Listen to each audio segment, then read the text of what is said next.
would you describe the mission of the Foundation for Wellness if someone listening has never heard of it? If thinking, I don't know what they're talking about exactly. Yeah. If someone had that question, how would you describe that to someone? Welcome to Posture and Purpose, where both healing and community come together. Make sure to subscribe on Apple, Spotify, and YouTube.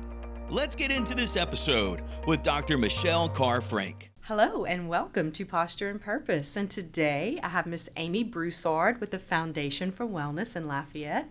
Welcome, Amy. Thank you for being here. Oh, thank you so much for having me. Thank you. Can you share a little bit about your background and what led to you becoming involved with the Foundation for Wellness? It's kind of interesting. I did an internship in college at Women's and Children's Hospital. And so through that internship, I got to know the foundation. And it was Women's Foundation at the time. But we the marketing office was close by the foundation's office on the hospital campus. So I was aware of this great foundation since college. And then after college, a position came available. You know, the foundation staff has always been pretty small, so you have to be one of the lucky ones. You have to know someone and get in there and show them what you know. Yeah. So right out of college, I worked for the foundation, running some of the community education classes. But my career path took me onto other things. I did a stint at Women's and Children's Hospital in the marketing department, which was great. Then I spent some time at LUS Fiber at the beginning part of the project, which was wonderful and stressful. I was going to say, I bet you learned a lot. I learned so much. But then I heard that the executive director position at the foundation was available, and so here I am. Here you are.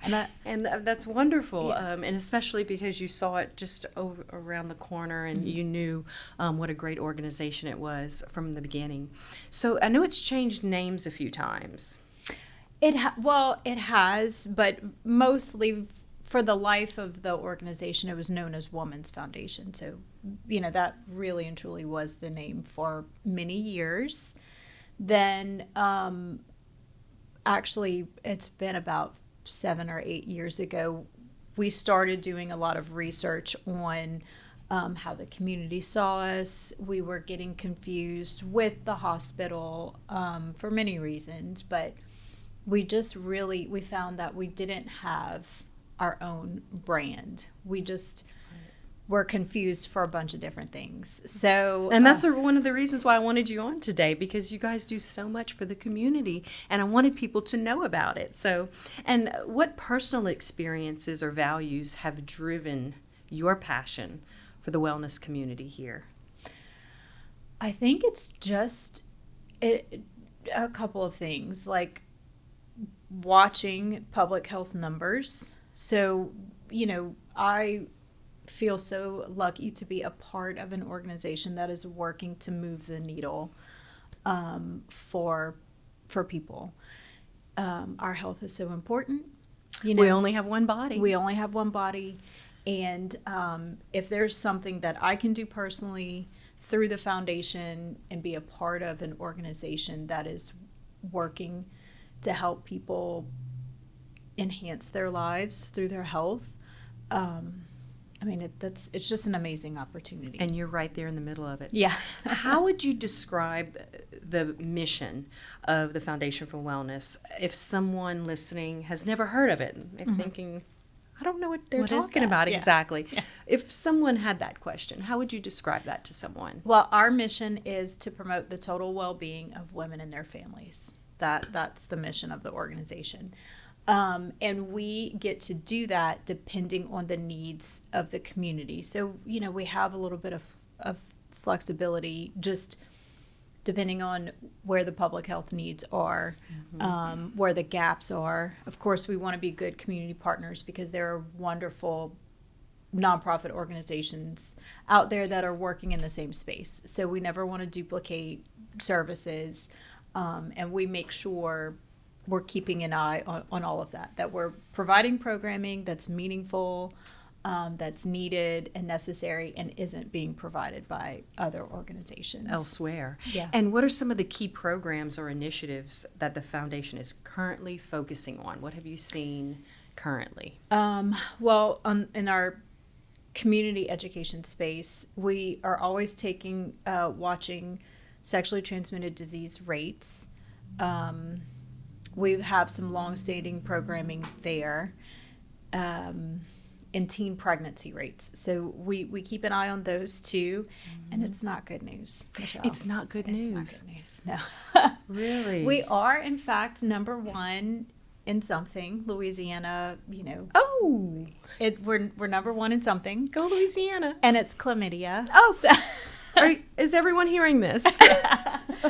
so we can say we're number one in something, Oh my and goodness. it's chlamydia. Oh, Yeah. so how do you educate people, and what age groups do you focus on? So for that directly, we have something called birds, bees, and STDs, and it's for high school, college age kids, because again, those are the ones that we're seeing, like those age groups have the highest rates of infection.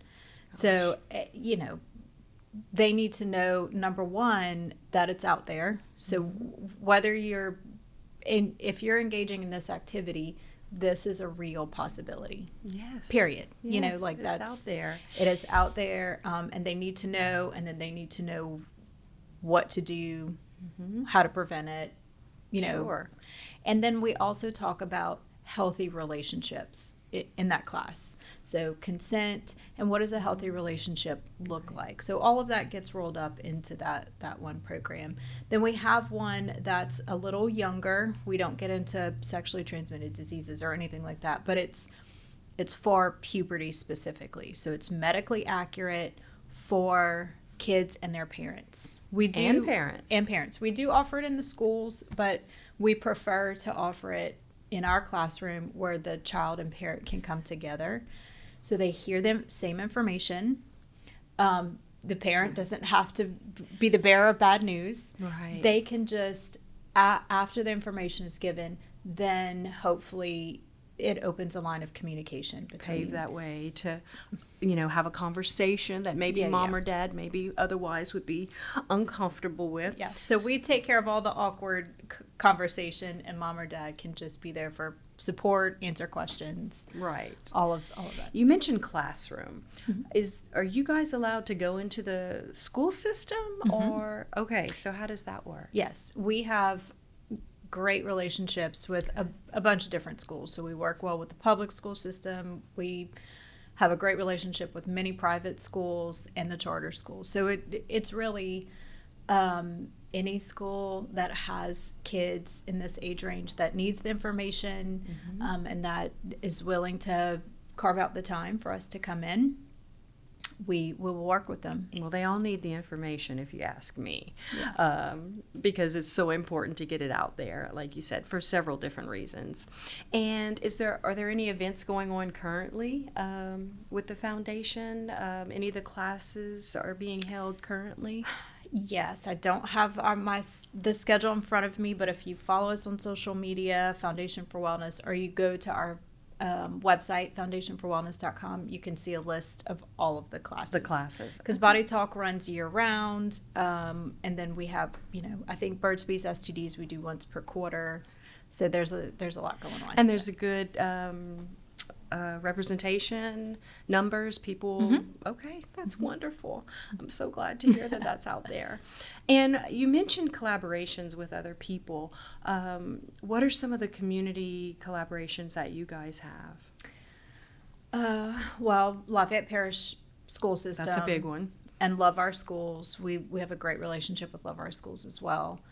Let me think of. We have a great partnership with Acadiana Area Human Services District. So, they're a mental health provider. Okay. And they have are giving us some financial support for substance use prevention. So we do have a program it's for substance use prevention and violence prevention. So they are helping us go into schools to provide that particular program as well. I assume high schools? Oh yeah, high schools. Okay. Lots of high schools, but this particular curriculum, it's called Too Good for Drugs, Too Good for Violence. It's age appropriate starting at kindergarten. So it gives them life skills, and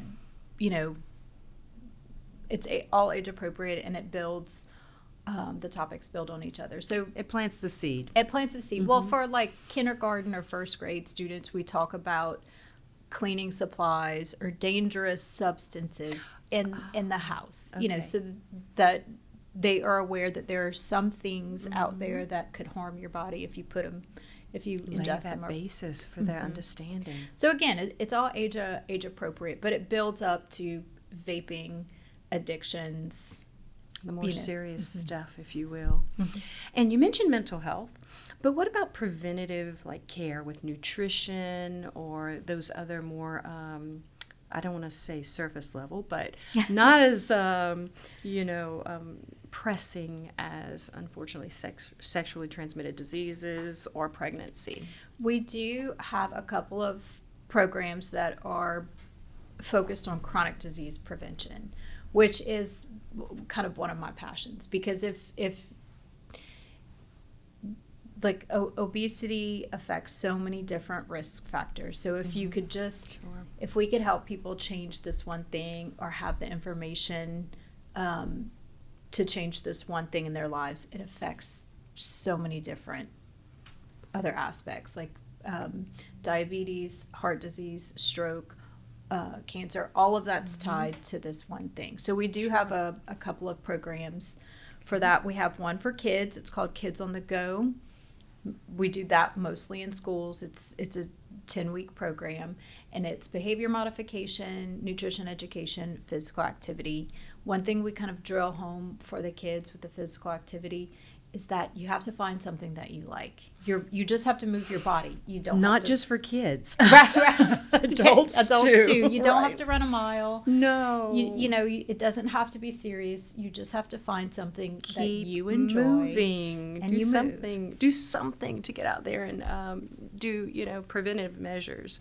And being that you touch on so many different topics, there has to be a success story that you've seen personally. Could you share one of those with us? Do you have one that comes to mind? There's a couple. So for the Kids on the Go program, a couple of years ago, we were at, I think it was Lafayette Middle. It was one of the middle schools. We did the program there over the course of probably 2 or 3 years. And so the first year, our instructor went in, she gave the curriculum, did the program. And then the second year, she showed up, and there was one girl who looked completely different. She had lost a bunch of weight. She was being active. I think she had started running, but and our instructor looked at her and she said, "Oh my gosh, you look fantastic. What have you been doing?" And the girl said, "Well, I just stopped eating hot fries." Oh my goodness. Nobody had told her hot fries are bad for you, and you need to have them in moderation. We take it for granted. Yeah. So that was amazing. And there was another child, she was in high school, I think a senior, went through the program, and her goal was to join, I think it was the Air Force, but it was a military, she wanted to join the service, and she didn't meet the weight requirements. And over the course of the program, we saw her, maintain her weight, get healthy, and at the end, she was able to, she applied and got in. So those are just two small things. So it might be something so basic that we all take for granted. You never know who's listening. Plant those seeds. The little ears are listening. Some will, take that notice and make changes.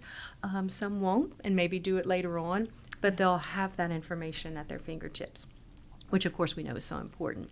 So what simple lifestyle habits or wellness practices out there? I mean, I preach about it all the time, but you're in a different I would say mindset. You're out in schools with all ages as well, but what do you see that needs to be changed in the wellness aspect? Is there one thing? I know you talked about obesity. Is there something that you wish people listening?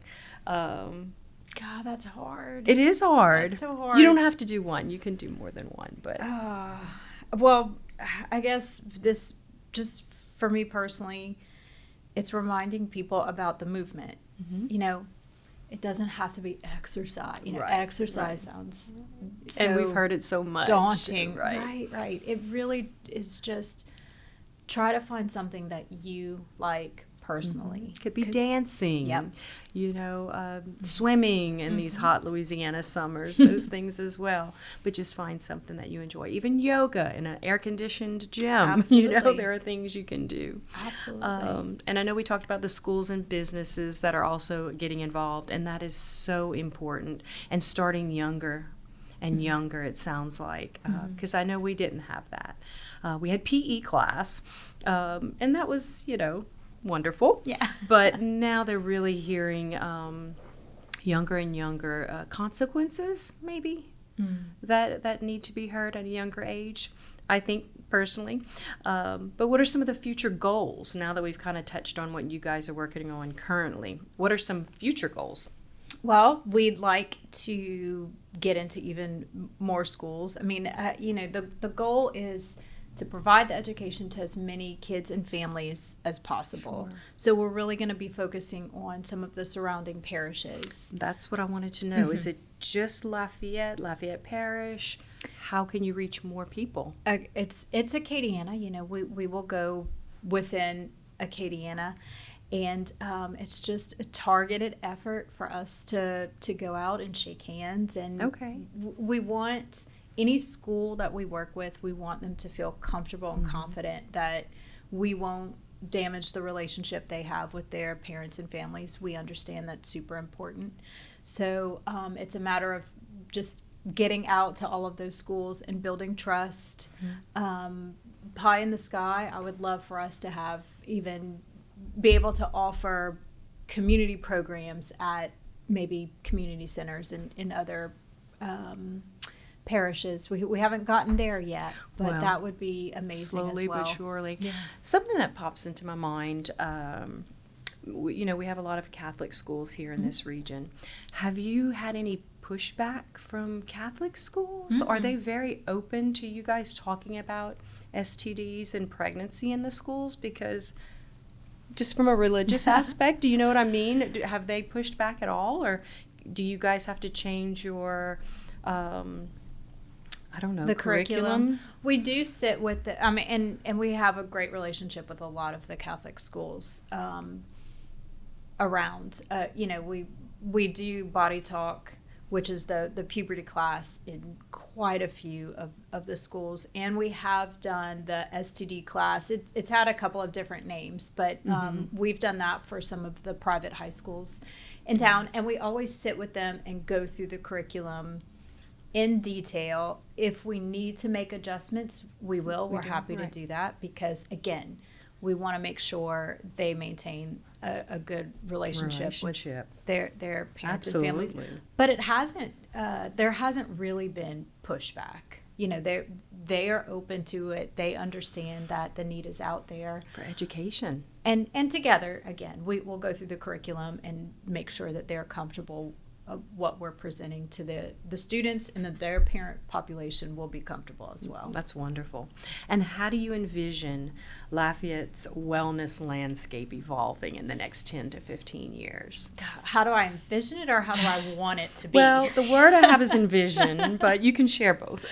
Gosh, I would love for us to be a more commutable, or, you know, a walkable city with bike paths and walking paths, walking trails.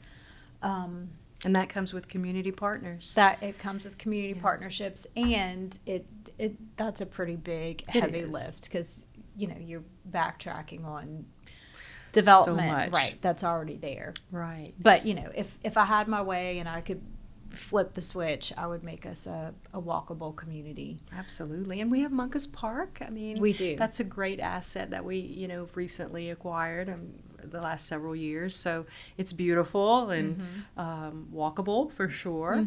If people, want to just not go to a gym setting, or they don't want to be at home and do a home workout, go to Munkus Park. It's great.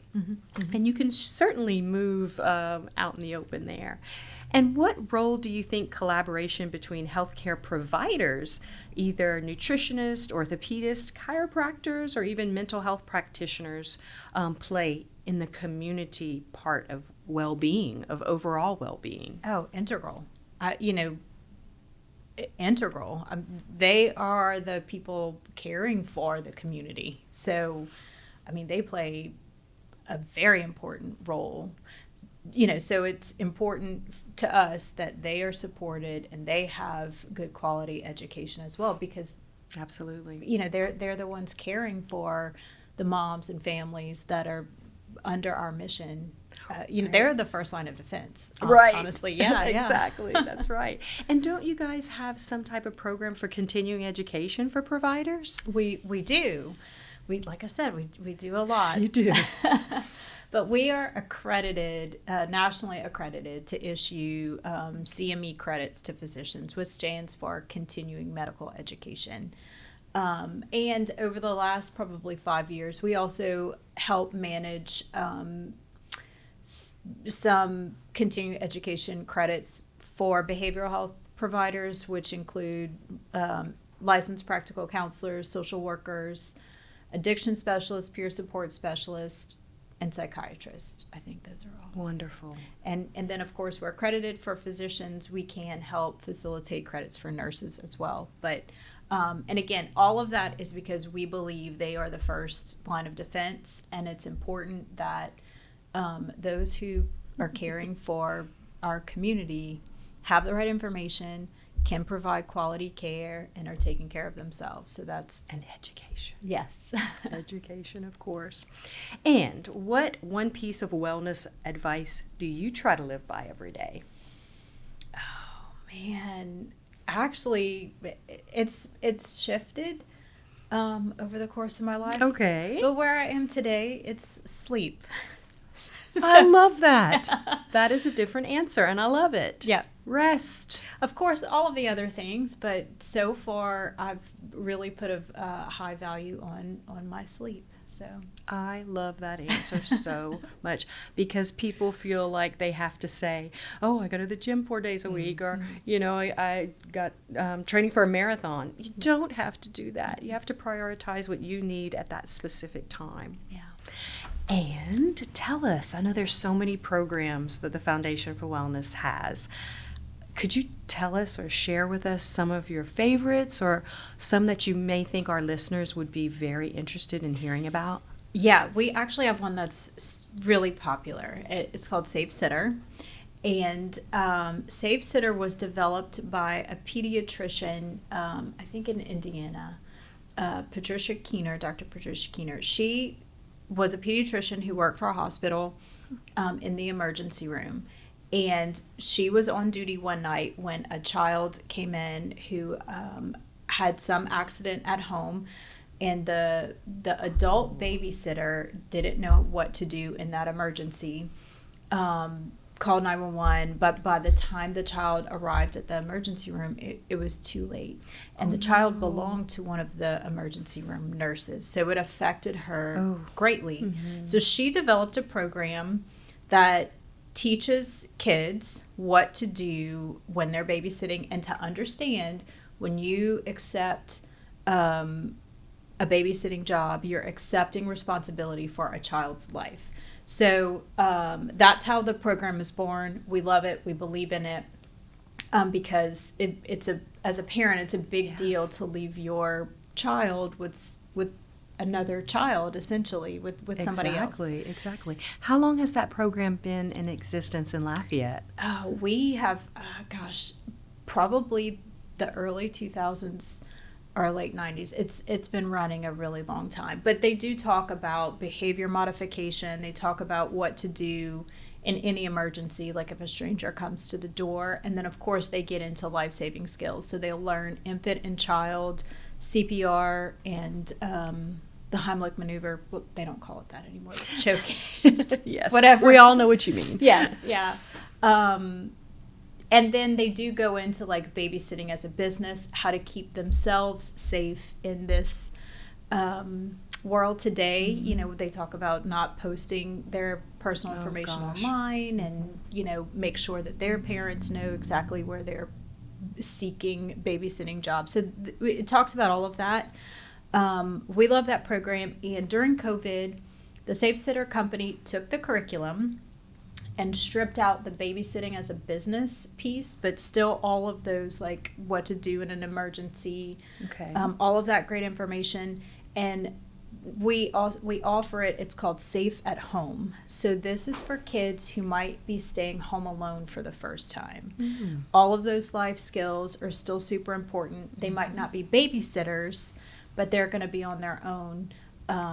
And we saw a lot of that during COVID. You know, kids confidence. They need the confidence to know they can do it, and their parents need to be confident that they know what to do as well. So we still offer that program. And then there's one final one in this like family that we just started, and it's the same thing. It's those life-saving skills for infants and children, but it's for grandparents. Or aunts or uncles. It's for adults. So when did that one start? We had our first class on Saturday. That is wonderful. Yeah. So again, if you're a grandparent or an aunt, an uncle, you know, anybody, if you're an adult who has a child in their life that you might be caring for. And it might be a while. It might have been a while since you've had to do so. Right. And a lot has changed. There's different rules about how infants should sleep, you know, on their backs, and there's just a lot of information. And I know grandparents that those life-saving skills are really look forward to learning those, just so that if there's an emergency, all those just in cases, right? Yes. So that it's kind of like a little family of programs, but it's still all centered around keeping kids and infants safe in the care of others. And they all sound wonderful. So thank y'all so much for everything you do and bringing that to Lafayette. And basically, it's about education. Yes, you know, exactly. Sharing that education and teaching people those life skills. So thank you. Well, thank you. So my last question of the day is, how do you maintain your posture while pursuing your purpose in life? Not as well as I should. If we're talking about like physical posture. Physical posture is one thing, but something that may be important to you, something that you're passionate about. How do you stand strong when you're met with challenges? That is a great question. And unfortunately, I think, you know, I'm not sure I do the best at standing strong, but I do really try to do a lot of self-reflection after those hard moments pass, so that I'm stronger in the next challenge, I guess. Because we know they're coming. So I internalize a lot of things, and I think in the moment I do the best I can, but after, it's a lot of self-reflection and building myself up so that I'm ready for the next time.